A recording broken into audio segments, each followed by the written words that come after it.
नमस्कार आसंतु आज एक एमिति कहानी भितर को जिबा जहाँ समय ठारू बहुत आगरे ए हेउची प्रभु जगन्नाथ आउ तांकर जणे साधारण भक्त बंधु महांतींक अटूट भक्तिर कहानी।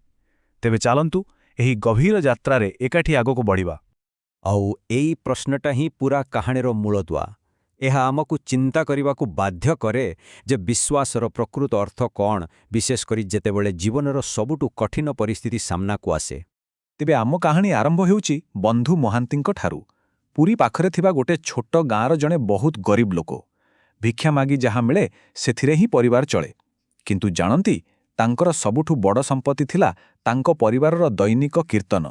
सेटा ही थिला तांको जीवनर आधार। किंतु देखंतु हठात तांको जीवनर एक बड़ परीक्षा आसिला। लगातार 7 दिन बीतीगला किंतु कोठु भी टिके भिक्षा मिलिलानी। पूरा परिवार भोकरे आउटुपाउटु हेउथिले। हेले बंधु महांतींक पई पेटर भोकठारु आहुरी बड़ चिंता थिला आत्मार भोक। तांको स्त्री कहिले पेटरे दाना नथिले कीर्तन पाई गळारु सुर केमिति बाहारिबो। बास ए कथा शुणी बंधुंकु लागिला जेमिति तांको जीवनर मूल उद्देश्य ही सरीजिबो।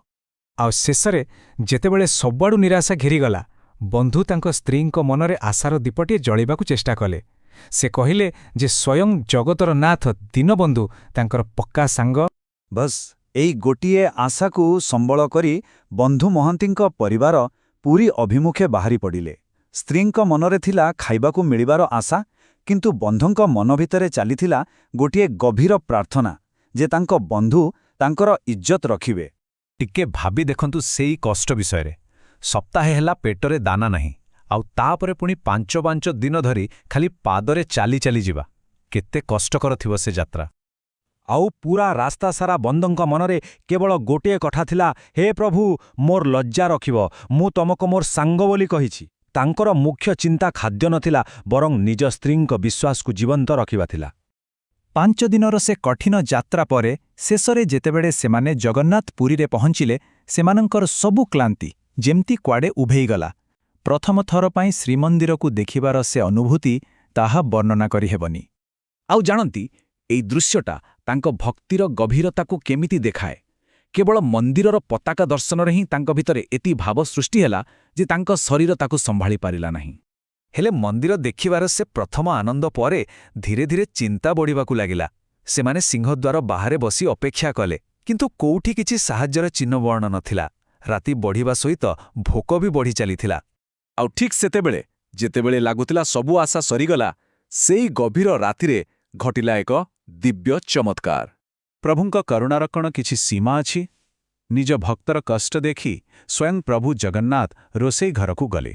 आउ सेठी ठीक जणे माँ परि जत्नर सह निज पसंदर खाद्य को गोटे सुना थाली रे सजाइले। आउ तापरे घटिला सेही चमत्कार। जणे ब्राह्मण बेसरे स्वयं प्रभु आसी बंधु को कहिले जे तांको स्वप्न रे आदेश होइछि। आउ सेही आदेशरे प्रभु स्पष्ट भावरे बंधु को बंधु बोली संबोधन करिथिले। बंधु महांतींक पाई ए गोटिए शब्द बंधु ताहाई थिला सबुठु बड़ प्रसाद। तांकर सबु प्रार्थनार उत्तर मिलिगला। तांको आत्मार भोक संपूर्ण भावे शांत होइगला। तांको विश्वासर विजय होइथिला। किंतु कहानी एतिकिरे सरी नथिला, बरং एई दिव्य उपहार परे ही आरंभ हैला तांको भक्तिर सबुठु कठोर परीक्षा। मध्यरात्रि रसी दिव्य शांति परे सकालटा किंतु आनिला एक भयंकर झड़। मंदिरर पूजक माने जेतेबेले देखिले सुनार थाली नाही सेठी हईचई सृष्टि हैला। आउ सेमानगर संदेह सीधा गला बंधु महांतींक उपरकू। कि विडंबना देखंतु, जेउ उपहार स्वयं प्रभु देइथिले सेइथिपई तांकु दंड मिलुथिला। हेले एत्ते कष्ट भितरे भी बंधुंक विश्वास टळी नथिला। से एहाकु भी प्रभुंकर लीला बोली भाबी नैथिले। जितेबेले मनुष्यर न्याय काम देलानी सेतेबेले पुणी थरे दिव्य हस्तक्षेप हैला। एथर प्रभु जगन्नाथ सीधासळख से अंचलर राजा गजपति महाराजांकर स्वप्न को गले। आउ तांकु सत कण जणाई निज भक्त को रक्षा करिबाकू कहिले। राजा सखाळु आसी पूजक मानकु सीधा सीधा किछि प्रश्न पचारिले। मंदिरर ताला भांगिछि कि?